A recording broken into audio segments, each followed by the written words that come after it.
Oh, they also have a nice little water park here for the kids. A changing room, chairs for their parents to sit in. There's a smaller version of the water park at Legoland.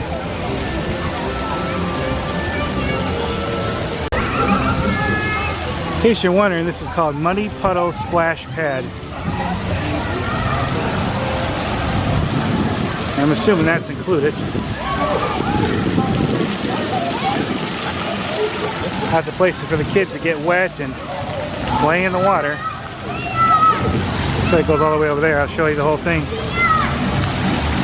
A nice little water slide. I gotta be careful, I don't want to get too close. This camera will not do good wet. Have like a little tunnel thing for the run through. Longer slide for you to go through. So if you have little ones, plenty of places for them to get soaked.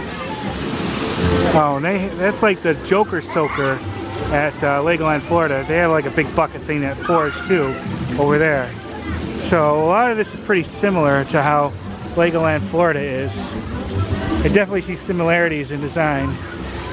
But you know what works at one place, why not try it at another, huh?